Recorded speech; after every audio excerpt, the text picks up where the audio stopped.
Hello. This is really exciting for me. This is my first live stream in a brand new group on a brand new topic. And actually, I am live in 3 places right now. So I understand that I'm talking to people. Hi, whoever's there, and feel free to jump in with your questions or whatever it might be. I can see your comments, but I can't see who's posting. So if you want me to know that it's you, say, hi, it's me, but feel free to jump in, say hi, ask questions as we go along. I'll do my best to answer. Like I see someone just said hi, but I don't know who it is. And it doesn't matter. Hi, I'm glad to have you here. But I have people from my stepmom world. I have people from my natural healing world. I have the members of my brand new Bach flower study group, which I'm just so excited about. I can't even tell you. Well, I've been into Bach flowers for, 25 years at least, but this is a new passion for me to be weaving together what I'm learning about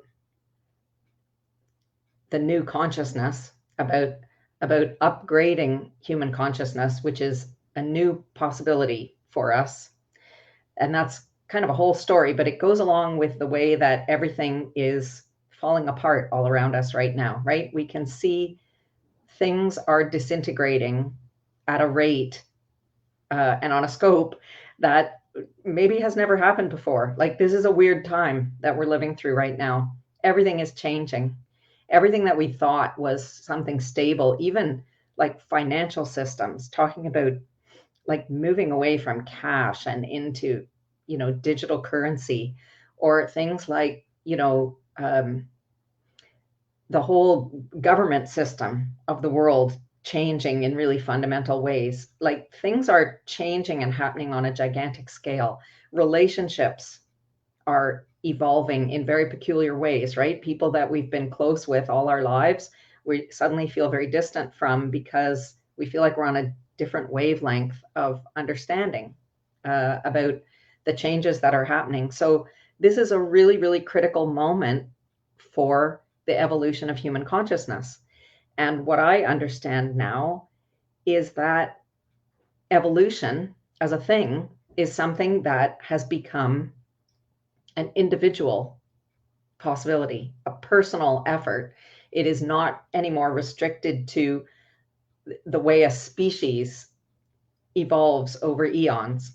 So it's the equivalent of saying that you could go from being a Neanderthal to a Homo sapiens on your own, as your own self, not as the whole of humanity. We can do this degree of evolving on our own right now, and I believe that these little beautiful flowers can be of service to us in in this journey.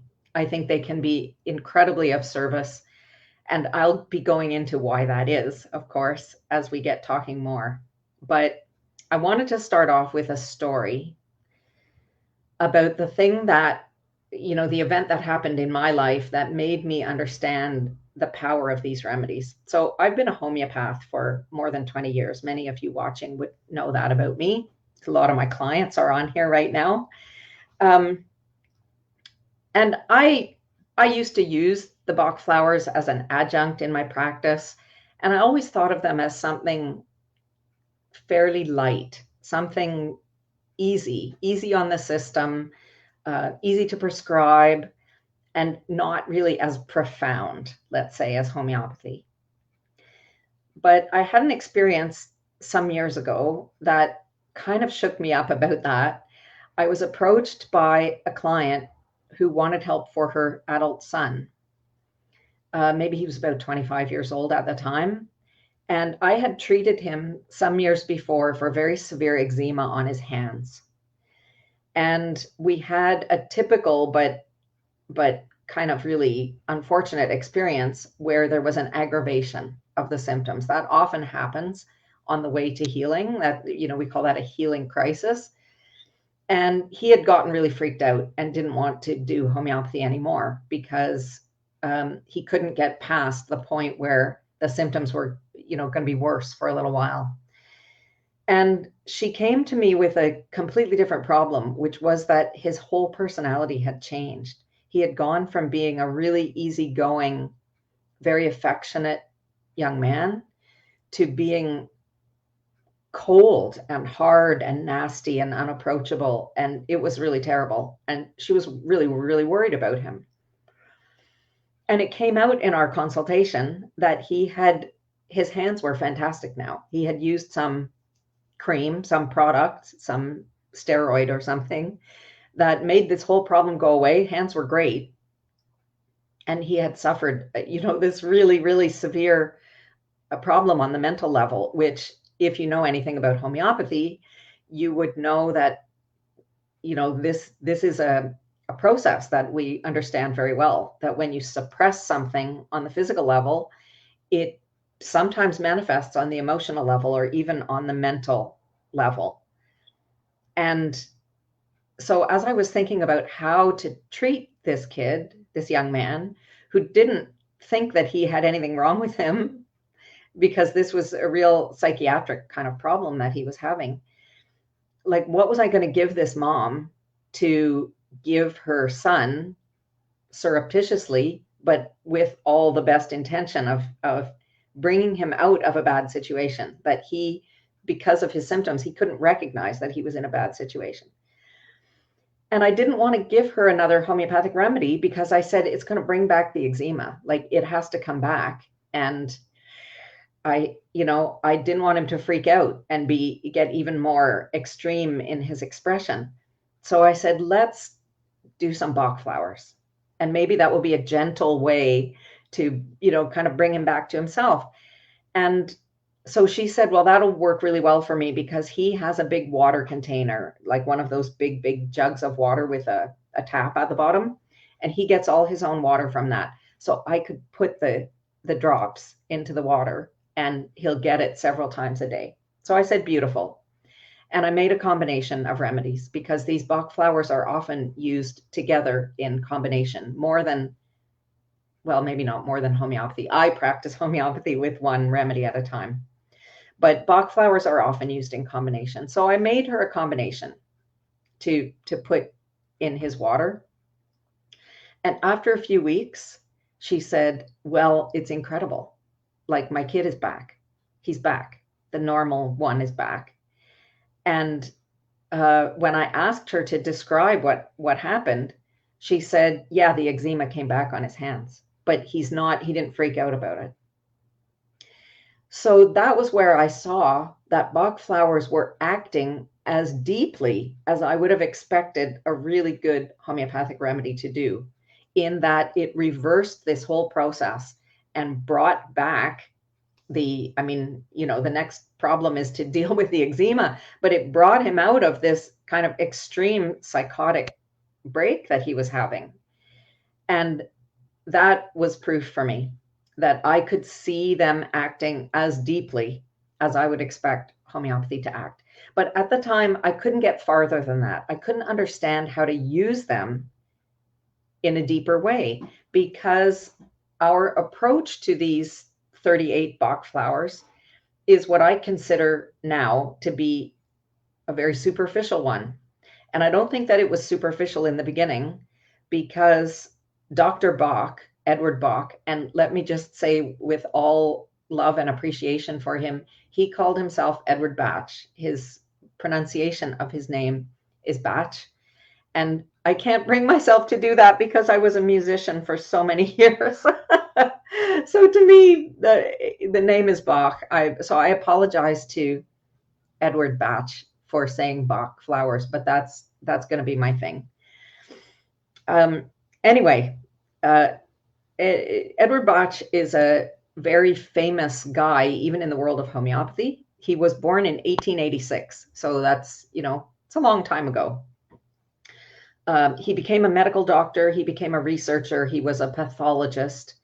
And at one point in his career, he studied bowel diseases and developed vaccines for them, which were very, very effective, apparently.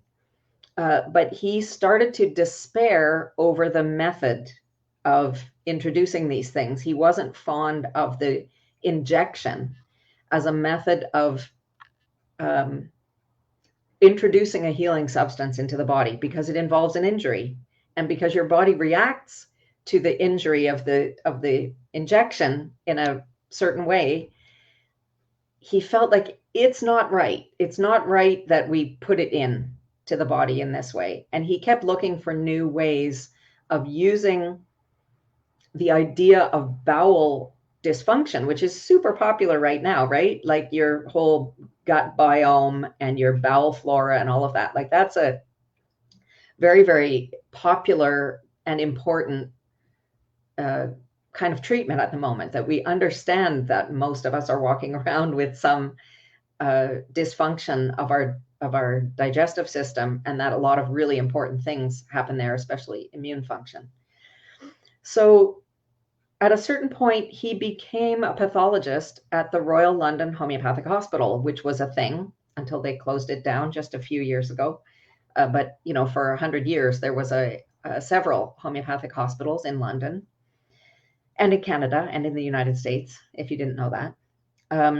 He became a pathologist there, and he developed a homeopathic version of these previous vaccine medicines that he had, and started experimenting with using them homeopathically, and they were massively effective. And I use them still in my practice. We call them bowel nosodes. They were also called Bach nosodes. He worked with Dr. Patterson on those, and it became a really big deal.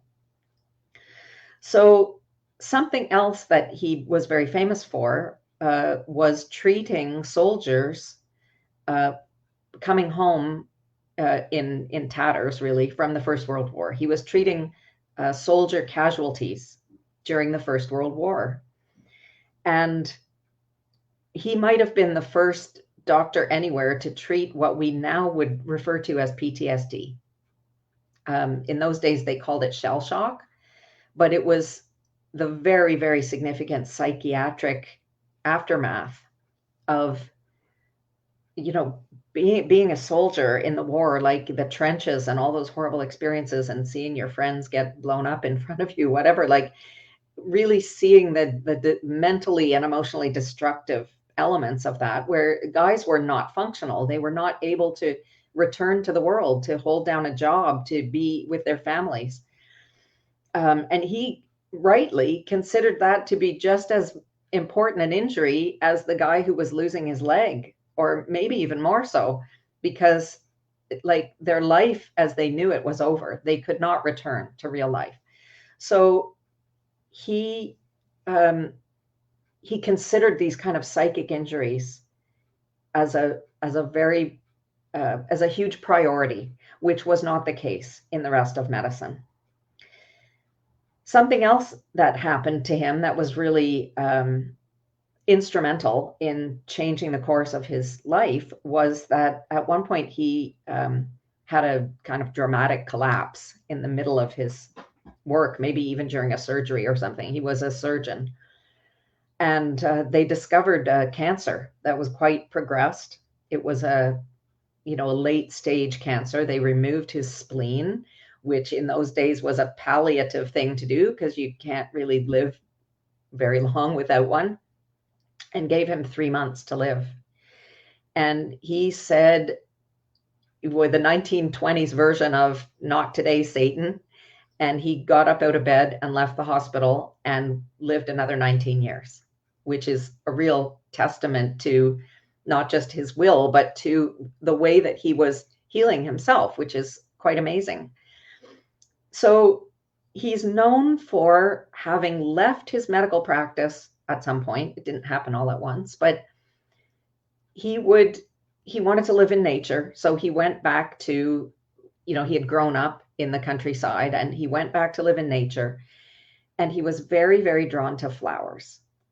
And today, like energy practitioners will tell you that flowers have an even higher vibrational state than something like crystals, where, crystal healing, I've never been into that, but crystal healing is a thing that people do because crystals are this, have this kind of high vibration that can absorb pain and negativity and whatever. But flowers have an even higher vibration than something like crystals. And he was intuitively drawn to flowers. And what he would do is go out in the morning and take a flower petal that was covered in dewdrops and put it on his tongue. And he could feel the change in his mood or the change in his emotional or psychic state. He was just a super, super sensitive and intuitive person. That was his gift. But his genius was turning that gift into a healing modality that stands on its own and that has gone all throughout the world. You might have seen the post that I made about my trip to Cuba, where I took a kit of homeopathic remedies to leave behind as a gift with whatever doctor I could find who knew what they were and wanted to use them. And I gave them to the doctor at our resort where we were staying, who only spoke Spanish. And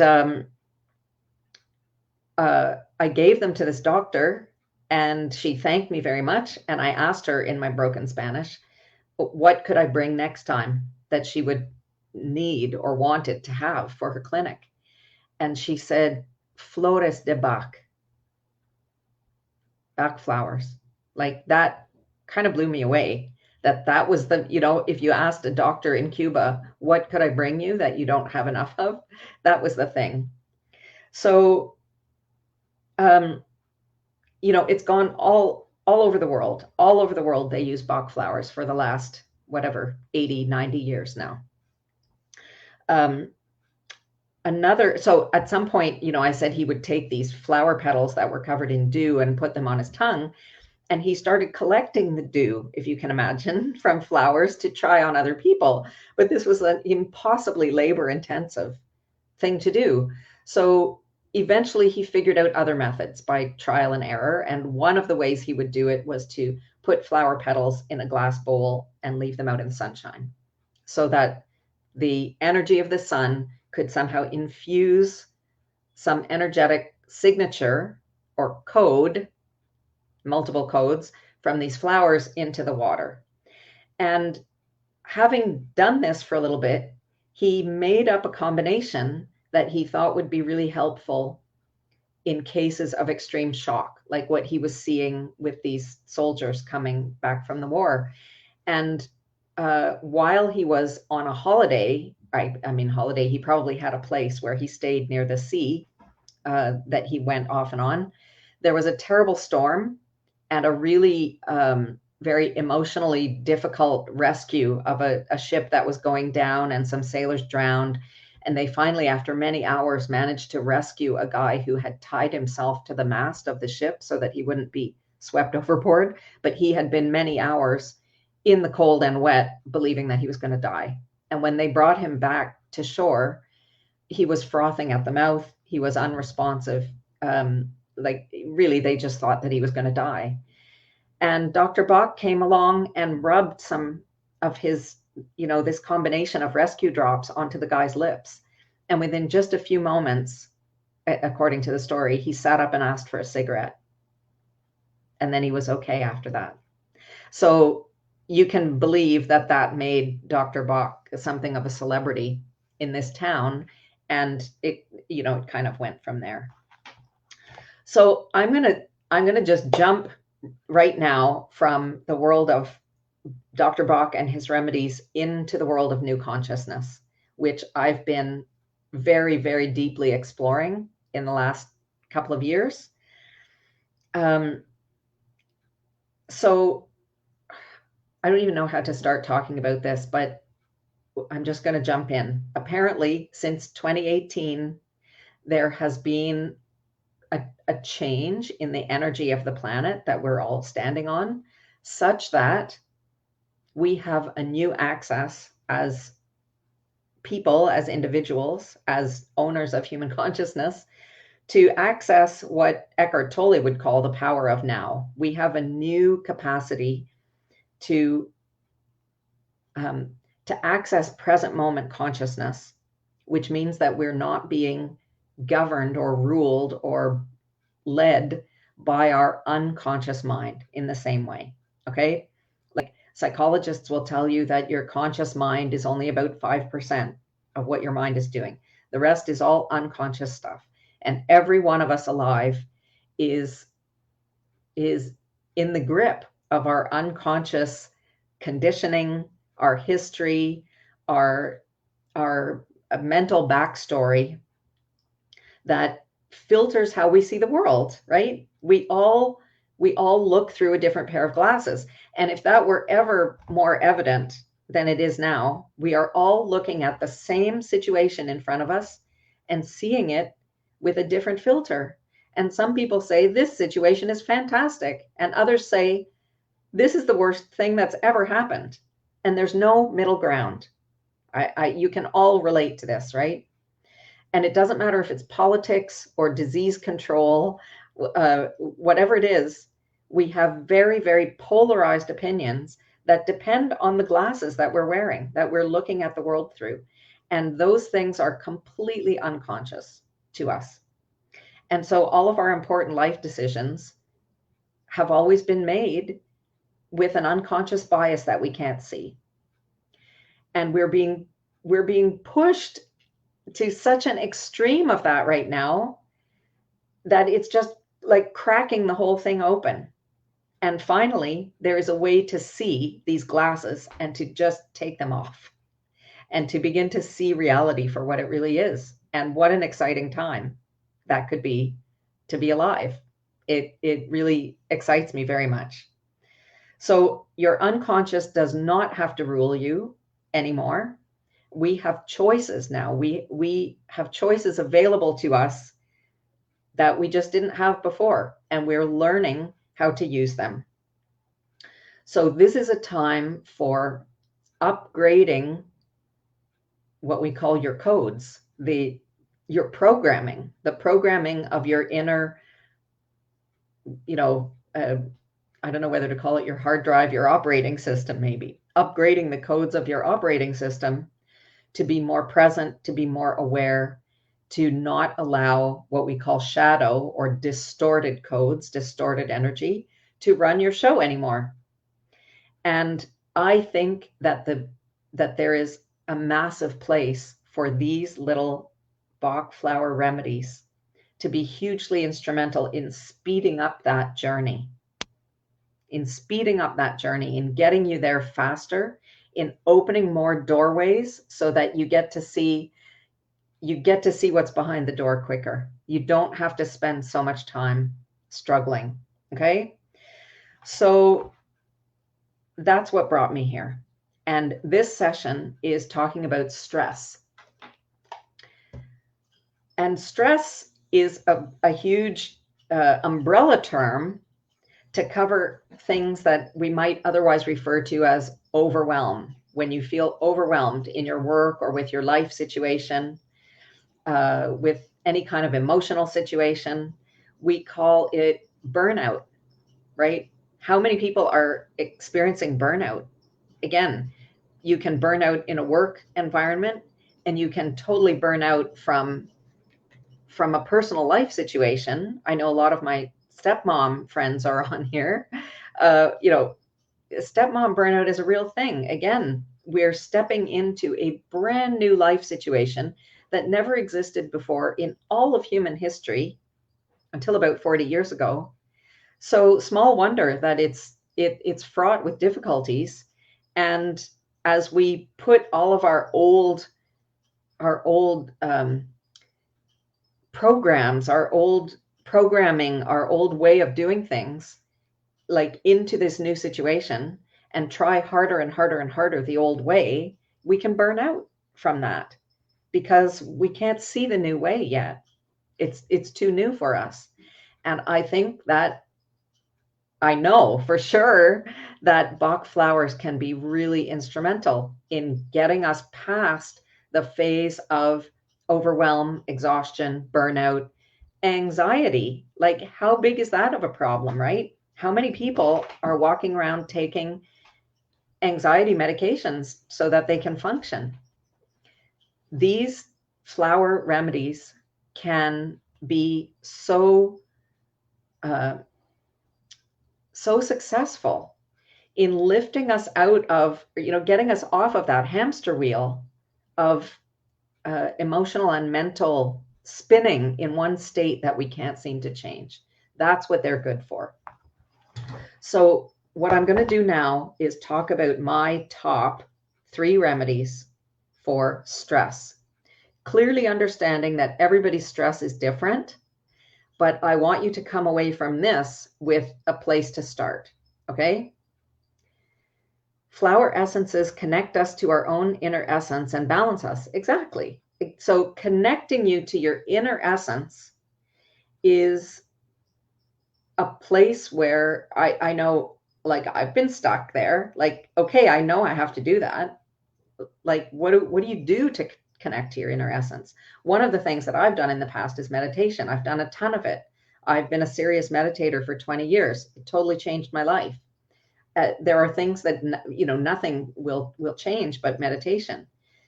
But I will say that bringing Bach flowers on board will allow your meditation to result in something much bigger, much more profound than it might have done without that, because they help you to open this possibility. As I say to my clients, similar to homeopathy, it lets you see a door where you thought it was a wall. And suddenly you say, that's a door? Has that always been there? Like, that I could just open and walk through? You didn't know it before. So the 3 that I'm going to pick for stress that you can use singly or in combination as you feel that they resonate with you are Star of Bethlehem, Walnut, and Pine. And I'm going to tell you more about them and why, okay? So the way I choose the flower remedies now is based on what I'm learning about new consciousness, which is that there are 4 channels of consciousness running everything. So every thought, every feeling, every emotion, every reflex that you have can be mapped to one of these 4 channels. And they are spirit, not soul is the first one, the soul channel, the spirit, the body, and the mind. And Dr. Bach talked a lot about the soul and how all of our disease is a result of our soul desire being thwarted in some way by he would call it our body, like that our actions are not consistent with what our soul is really asking for. So there is a soul channel. The spirit channel has more to do with your individuated personality. You might call it ego, but not in a sense of, being egotistical, but your sense of who you are, not your very existence, not your connection to God, but how you are different from everyone else around you. That's the spirit channel. And then there's a body channel that deals with resources, with materials, with boundaries, with space, with physical vigor. And there's a mind channel that deals with time and with thinking and with, being stuck in our head and with being able to see what you can't see with your actual eyes, right? Being able to see what's behind the door, being able to see that there is a door and not a wall there. So each of these remedies I have mapped to 2 of the channels. I see there being one that is like a primary obvious channel and one that's underneath, either less important or actually running the show, but more from the curtains, so to speak. Okay. So Star of Bethlehem represents the victim warrior channel. which is the channel of the body. Okay, so there are two poles. Well, there are more than that, but I'm not going to get into that on this call. The two poles that we're talking about right now are shadow and power. So power represents your true frequency, the unblemished codes running your software, running your operating system, right? And shadow is a distortion of those codes. What's happened when there's a corruption of the codes, and that's when your program doesn't work, right? You know that from your computer. It's when you everything is running slow. You have to click 100 times. There's a spinning wheel of death, right? It's like buffering. Things take too slow, or you just get like the program is frozen. It's not responding. You have to force delete, force quit. That's a distortion of codes. And as all the little examples I just gave you, it can be in degrees, right? From just a little bit to like nothing's working at all. So we have these power codes for each of the 4 channels, and there are shadow codes, shadow archetypes, we're going to call them, because that's how you're going to learn about them. That's how you're going to learn to recognize them. They're going to become like avatars. They'll become like people to you, so that you'll be able to recognize in yourself when you can see shadow active. So the channel of body has at the power pole the warrior archetype, and the shadow version is the victim. So in the case of Star of Bethlehem, the victim is being shown by a kind of survival attitude, right? Like that your actual survival, your physical survival is at stake.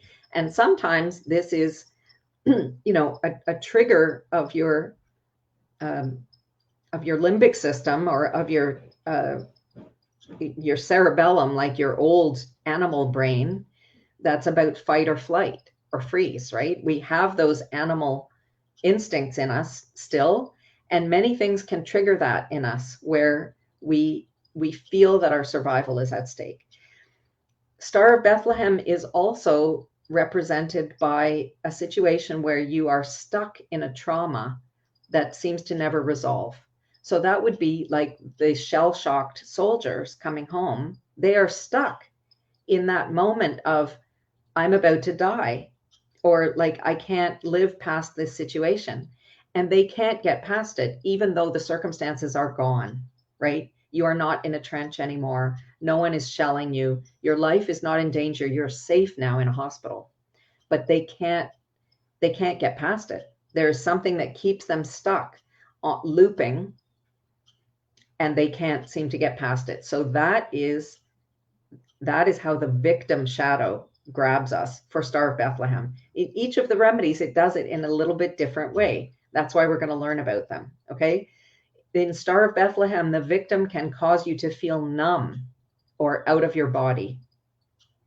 So anytime you feel not really connected with your body, and that could be, just for instance, needing to have coffee in the morning to get you like geared up so that you can do this thing that you feel stressed about, like that you're too numb or tired or out of it to be able to work or to focus.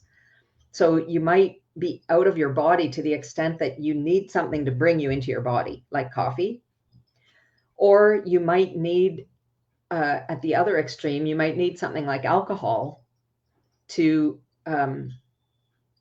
help you be more numb, like to help you not feel so acutely what's happening in your body, the tension, to help you not feel the tension so much. Okay. So it's like being not in your body, or being a victim of the feelings in your body. And Star of Bethlehem would also cover being unresponsive to treatment. So that could cover a situation where, like, you feel really stressed and you talk to a friend about your situation, and they tell you some good suggestions of how to manage the situation, but you're not really listening. You can't take it in. You can't respond to helpful input from outside. It doesn't land anywhere. So that's where the Star of Bethlehem is showing up as a victim. The other archetype for Star of Bethlehem is the saboteur. And this is the mind channel. This is the shadow archetype of the mind channel. The power pole of the mind channel is the magician. So we have saboteur and magician. For Star of Bethlehem, the saboteur, it's the mind channel, right? So this would be about mental numbness, mental incapacity in some way. It could be about a disintegrated personality. That's something that happens from shock, right? That your personality splits off in some way. It's something that can happen even in childhood, right? Where our personality splits in different ways, and then different parts of us develop or don't develop. So, a part of you can be stuck in an old state that never develops, and you would call that your inner child, probably, right? In some ways. The saboteur is responsible for all the psychosomatic conditions. Everything where somebody might say it's in your head, which sounds insulting, but on some level, everything is in your head, right? That's what Dr. Bach would have said, like that these spiritual conditions are at the root of every physical condition, every single one. Apart from like a brick falling off the roof and hitting you on the head, like anything that is generated from inside of you has a spiritual condition at the root. I completely understand and relate to the victim warrior archetypes. Yeah, absolutely. Absolutely. So the saboteur is responsible for the psychosomatic conditions. Those can be headaches. Those can be sleeplessness or sleep trouble. It could be digestive things like constipation or diarrhea. Totally can be a psychosomatic thing, right? Have you ever had like the runs from being really nervous about something? Of course, right? It can be skin rash. That's usually me, right? When I see a rash coming up for myself, that's a sign that I'm unconsciously, stuck in something that I can't process. There's something bothering me that I'm probably not even aware of on a conscious level, but I know that that's at the root. Heart palpitations can be a psychosomatic thing, of course, right? That if you have a terrible grief or an upset, it is going to affect your physical heart. People have heart attack from shock or from grief. Fatigue, like, falling over with fatigue in the afternoon, or chronic fatigue, can totally be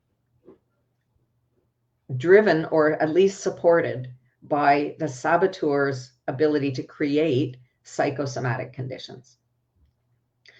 So what Star of Bethlehem does for us is helps us to pull up the warrior and the magician. It helps to flip us into our power so that the warrior is the one that pulls up the will to overcome a trauma. Some people have ready access to their warrior. They just do it. They just decide that they are not going to be a victim of this situation. It's not going to define me, right? And they move past it. And other people have a harder time accessing that, flipping into that warrior energy. Okay. And it also helps us access the magician. The magician part of you is completely free of anxiety always, because the magician can choose the frequency that he wants at any time. I'm referring to he just because there's a kind of linguistic nomenclature about shadow and power. Shadow is referred to as feminine energy. Power is referred to as masculine energy. But if that's offending you, you need to know that the next level up is genius, and that's feminine energy again. So it's another whole piece of this to learn. But if you hear me speaking about he and she, I'm not trying to be gender ignorant here. Obviously, men and women participate equally in having shadow and being in power, and eventually genius and hyperpower states of consciousness. So the magician is the one that can see beyond the illusion. There's an illusion of something that you believe is true. That's what shadow is. Shadow is a voice telling you that something is real in your life that can actually harm you, that could actually be related to your survival, because shadow wants to keep you safe. But it's not true that you're in a trench anymore, right? It's not true that you could die actually at any second. You could, in this context, experience some negative emotions. And the magician wants to say, so what? Like, you could feel bad for a few minutes, and then you can decide not to feel bad anymore, because you are in charge of your frequency at all times. And it's true. No one else can come open up your skull and pull some levers and release some neurochemicals to make you feel a certain way. We have a way of saying, she makes me feel so irritated. Well, she's doing what she's doing. You are making yourself feel irritated. Oh, hi, Heidi. Yeah, like, we have a way of saying, this person makes me so mad, but this person is just being this person. I am making myself so mad. Will there be a recording of this available? Yes, the recording will stay up wherever it is now. So if you've come on late, just go back and look for the recording later on. Okay. I'm going to move on because I don't want to go beyond an hour. So we talked of Star of Bethlehem is the first one that I'm picking as my 3 remedies for stress. And I'll give you a couple of bonus ones at the end as well. The next one is walnut. So, oh, hang on. If we treat the symptoms of burnout, does that delay us leaving a situation that is no longer serving us, that burnout is trying to alert us to? I would say treating burnout brings you back into your right mind. Because when you are in burnout, you don't have access to your magician who can see what your next move is supposed to be, who can see beyond the illusion that you have to stay in this situation for XYZ reasons, which is what shadow is telling you. You can't get out of this. There is no exit. What will people think of you? How are you going to manage on your own? You're going to feel so guilty, blah, blah, blah, blah. Okay. So what you need is to be in your power so that you can access your intuition, because intuition can solve a problem for you in the snap of a finger, right? We've all had that experience. And when you're in shadow, you are stuck in the illusion of taking one step after another.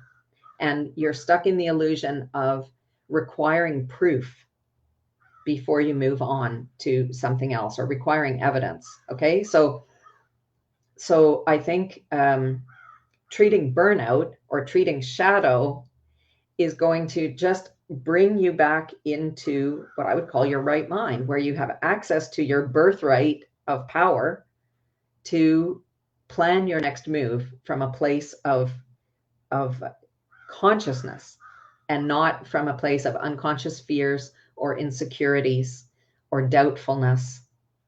Okay.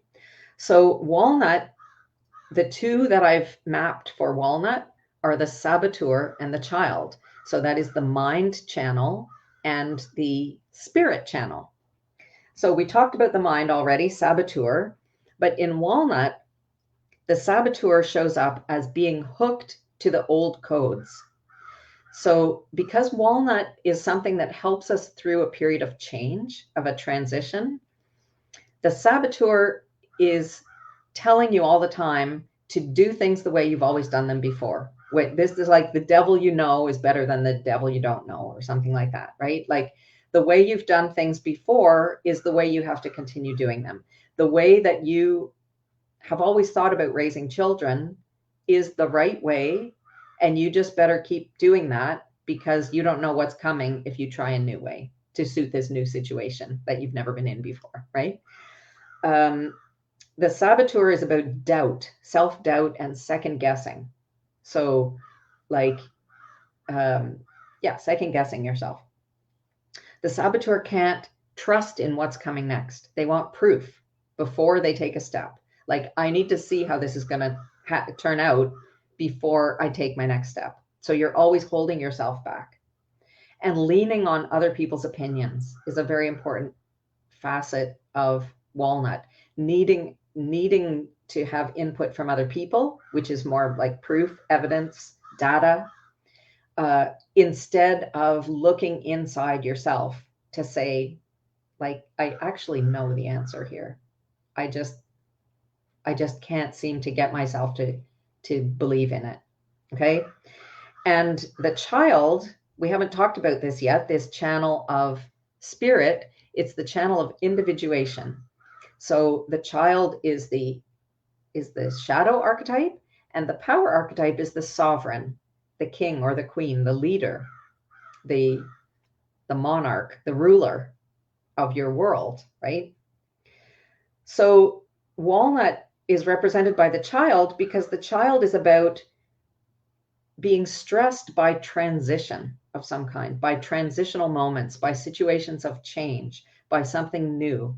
So when we're talking about transitions, and if any of you would, like some of you watching are the stepmoms, right, who know how much your stepchildren suffer from transitions. So walnut would be an amazing thing.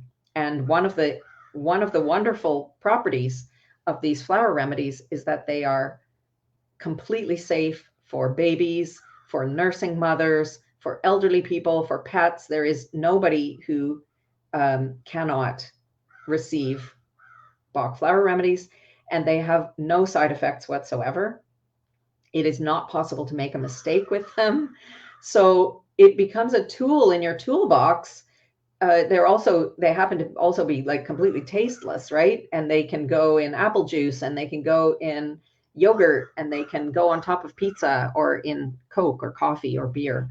It makes it possible for you to, with the right intention, to help people who would benefit from being able to. I just went and got a big glass of water with walnut. Just hearing about these, right, makes you want to say, oh, I need this. I totally need it. Okay. So the child is unsure of what they want in walnut. You can't really, you have trouble to connect with, what do I even actually want? And I remember this from when I got divorced 20 years ago. 26, 7 years ago. I remember not being able to connect with, what do I want? What do I want my life to look like? What do I want my environment to look like? What's my favorite color? I mean, I went through all of this, with like self-help books, trying to think like, what is my favorite color? I don't even know.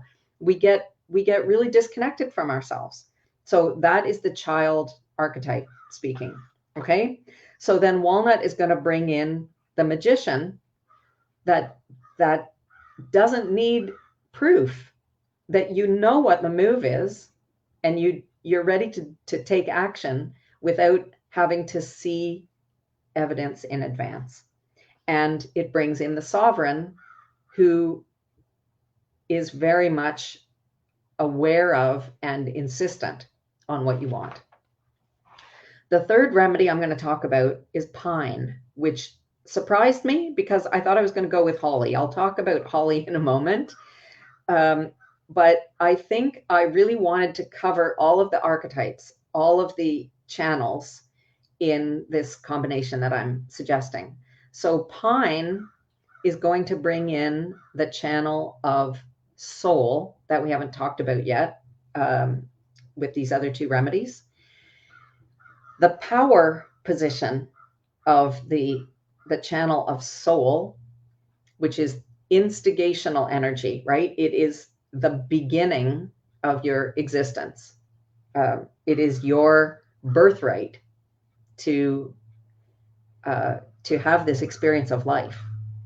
So the power pole is the lover, who absolutely knows your worth, your value. And the shadow archetype is called prostitute, which has nothing to do with sex here. It has to do with selling yourself out in exchange for security, for survival, for stability. that every single person on the planet does at some point. It may be ongoing, right? But the idea is that each of us have a kind of default where we default to. And my mentor would say, we always default to one archetype. I think we default to a combination of archetypes that's our mixture, right? This primary, secondary thing that we have. And I think it changes the flavor of of knowing your default when we combine them in this way. So the prostitute is about low self-esteem, right? Like you are not in command of your like massive self-worth. I mean, more than massive, you're all that matters, actually. And if you found yourself pushing back about that, that is your shadow, your prostitute speaking. You are all that matters. End of story. The prostitute is about self-blame, about feeling guilty. So pine is known as being for feelings of guilt. But where you feel that, wow, me too, need walnut, it's me. Yeah. So maybe you're going to think the same thing about pine in a moment, but pine is about feeling guilty or feeling that there is something that's your duty that you're not doing, okay? Pine would also be about self-punishment or about self-destructive behaviors. So what are self-destructive behaviors? It can be anything. It can be staying in a situation that's not good for you. It can be drinking too much wine. It can be drinking too much coffee. It can be like eating for comfort. It can be over-exercising. Like, it doesn't matter what the actual activity is. It can be, overworking. But we all have certain kind of self-destructive tendencies that have to do with feeling at fault about something, right? So pine would help you to gain access to the lover archetype, to your true power, because the truth is that you are not guilty for anything and you are completely valuable. Your values matter also. Your values are important. And it should be easy for you to stand up for them, to have standards for yourself that you hold. Okay, that's where pine can come in. Pine is also the child archetype. In this case, with respect to pine, the child shows up anticipating some kind of punishment or consequence, even if the consequence is not coming from a person, but from the universe, from life, from karma. Okay, feeling that I can't do this thing that I know that I should do because of the consequence, that there's some kind of, I can't handle it if people don't, the consequence is that people won't like me or someone will be angry at me. And the true consequence is the feeling, like I can't bear the feeling of somebody else being angry at me. That's the consequence. I anticipate a feeling in my body that is unendurable.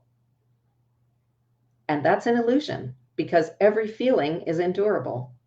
Every feeling is endurable. You get to tell yourself a story about how you can't endure the feeling. The feeling itself will go away in time, right? Every fear, every humiliation, every anger, every grief goes away in time. It goes away faster when you take control of knowing that you get to choose your frequency. But it always goes away. And it doesn't go away where you are stuck on the story about how you're a victim of this feeling that won't ever go away. It's you telling yourself a story. The truth is that feelings are just feelings, and they go away, and you can endure any of them. Okay, the other thing that the child says, which responds to pine, or vice versa, which pine would respond to, is comparing yourself to other people. That is a child thing. Comparison and mimicry are a child child archetype ideation. Assuming the responsibility of other people. That's what we call being codependent, right? Where you take on responsibility that really belongs to someone else. So Pine would help you flip into your sovereign, where you take full responsibility for your own circumstances. You take responsibility for all the choices that you made in the past that brought you here, because that's how you got here. And it's not with blame for them, but just owning the fact that you took all the steps to getting here, and now you can choose other ones. In this second, you can choose another path. You get to decide where you take a left turn, okay? The sovereign also has no need for permission from someone else. The child is about looking for permission from outside. So you don't need permission to believe or act according to your own principles. You don't need permission. Okay, Pine, I'm a mess these days, and this is perfect. Add it to the cup. Totally. So, these remedies can act so quickly that in a few hours or a few days at most, you can say, wow, like, how come I just feel so okay about this situation that's been bothering me for such a long time? Or, okay, I'm done with that. Like, I'm done. And I'm not talking about something that like pushes you into an action that's not authentic for you. I'm talking about liberating you to act in what what your higher self knows is in your best interest. And your higher self will never, ever, ever, ever lead you in a wrong direction. That means your intuition will never lead you in a wrong direction, because there are no mistakes in this world. In this world of power, there are no mistakes. There is only the next situation that leads you to the one after and the one after. How many, like every good book and story and movie involves somebody coming through some, dangerous or difficult time, some kind of struggle, right? We have to get to the next correct struggle in order to evolve ourselves. It's about overcoming the next struggle and the next one and the next one, but hopefully always with more feeling of power, with more feeling of ease, with more feeling of play and wonder and euphoria, because this is a journey to euphoria, not just happiness or joy, but a kind of ultimate euphoria of being. This is the evolution that I'm talking about, okay? How would you dose this? So I'll cover dosing very quickly. We'll be going over that more in the group. So I know that some of you are watching from my stepmom platform, and I would encourage you to jump into the Facebook group called Illuminating the Bach Flowers. I'll make sure that there are links for that, but this is going to be the group where I'm going to talk about Bach flowers and how to use them and what they're all for, and really get into this understanding consciousness better.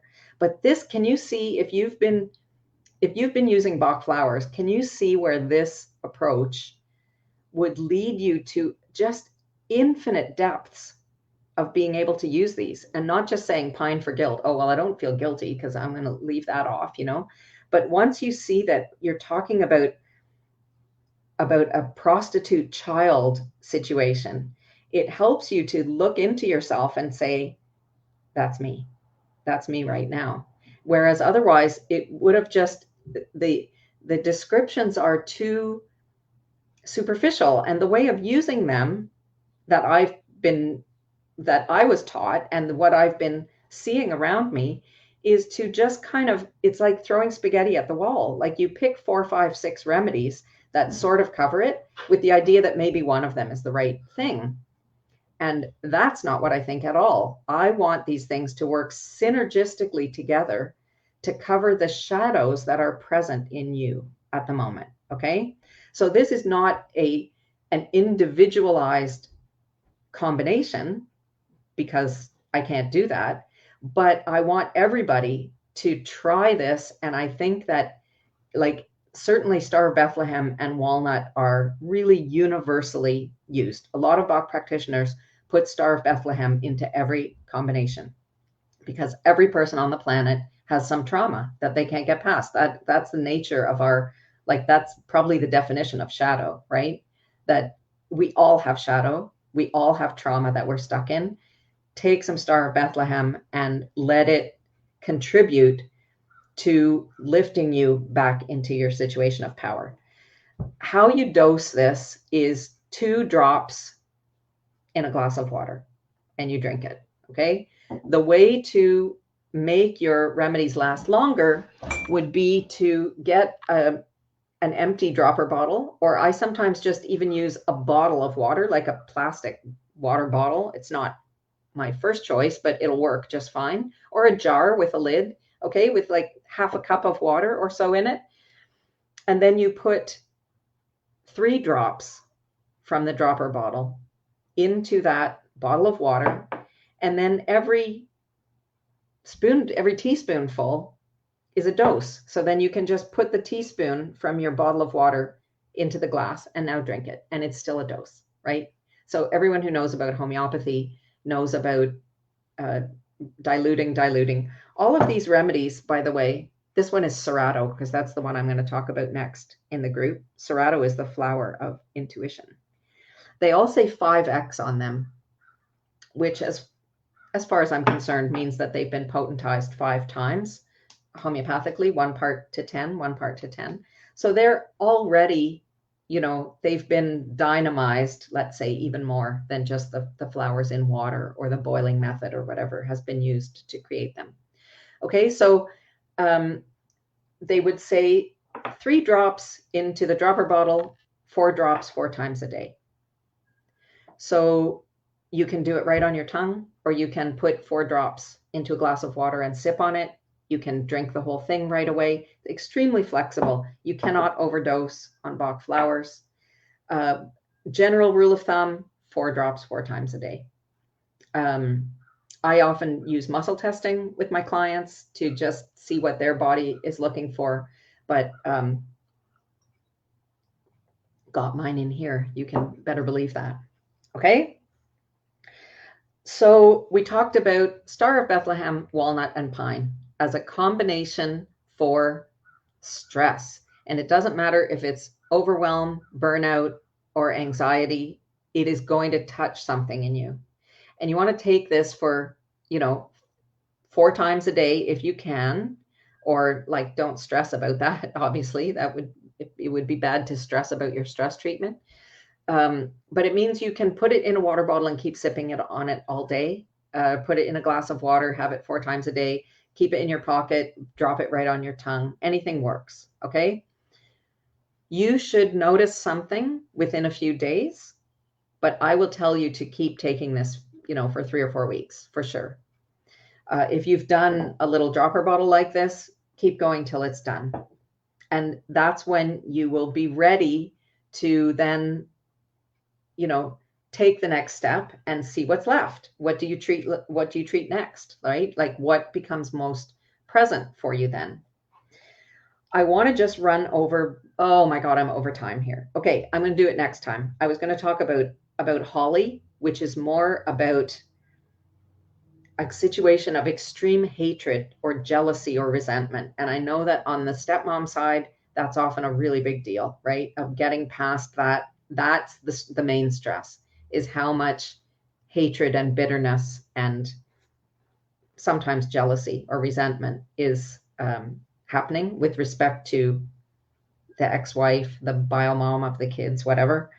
So I'll do another session about that, okay? Another thing is the remedy called impatience, which is really easy to remember what it's for because it's about being impatient, but it's everything to do with time, feeling pressured around time, or procrastinating. So anything between rushing or feeling starved for time or procrastinating. If that's a huge feature of the stress that you're feeling, then you could maybe replace pine with impatience or replace pine with holly. And finally, willow is one that speaks to resentment and unfairness.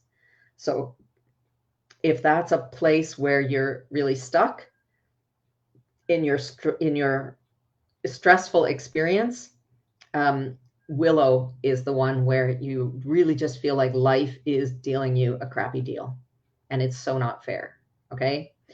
So thank you for watching. I'm super excited about this. I'm excited about where this group is going to be going. I will make sure for those of you who are watching from elsewhere that you can get a link to join the study group, Illuminating the Bach Flowers. And I'd love your feedback. I love to hear your feedback. Okay, so let me hear what you thought about this, even if you're watching on a replay, and put in your questions. I'll be glad to answer them. Message me if you have a hard time finding the link or getting connected, and I'll be seeing you again soon. Bye.